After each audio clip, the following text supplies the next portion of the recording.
नहमदुहु व नसल्ली अला रसूलिल करीम अम्मा बाद।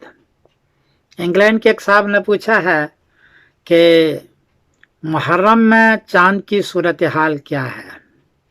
जवाबन अर्ज है कि 8 अगस्त बरोज एतवार को इंग्लैंड के लंदन में चांद की ऊंचाई है 4 डिग्री। मराकश में चांद की ऊंचाई, मराकश के आखिरी हिस्सा दाखिला, वहां भी चांद 4 डिग्री ऊंचा है।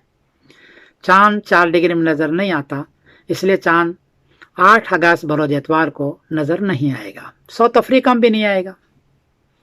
9 अगस्त बरोज पीर को लंदन में चांद की ऊंचाई है 8 डिग्री। लंदन में चांद नजर नहीं आएगा, इसलिए 8 डिग्री में चांद नजर नहीं आता।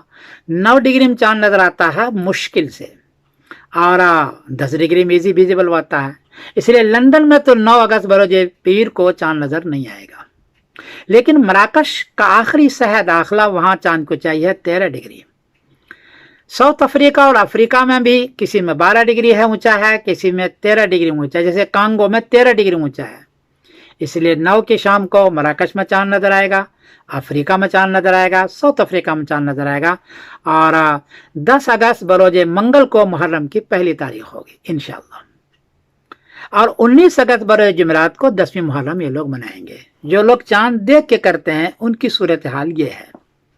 लेकिन जो सऊदी इत्तबा करने वाले हैं उसके लिए तलान अर्ज है कि सऊदी अरबिया के उमुल कुरा कैलेंडर में 9 अगस्त बरोज पीर को पहली मुहर्रम लिखी हुई है, 9 अगस्त बरोज पीर को, और 18 अगस्त बरोज बुध को वो 10वीं मुहर्रम कर रहे हैं। इसलिए सऊदी इत्तबा करने वाले एक दिन पहले मुहर्रम मनाएंगे और चांद देख करके करने वाले एक दिन बाद मुहर्रम मनाएंगे। इस तरह मुहर्रम की तारीख 2 हो जाएगी। एक 19 अगस्त बरोज जुमेरात को मनाएंगे जो चांद देखने वाले हैं, मुहक्कक रुयत बसरी करने वाले हैं, और एक जो सऊदी इत्तबा करने वाले हैं वो 18 अगस्त बरोज बुध को करेंगे। इसलिए उम्मुल कुरा में ऐसा लिखा हुआ है। ऐसा ही होगा।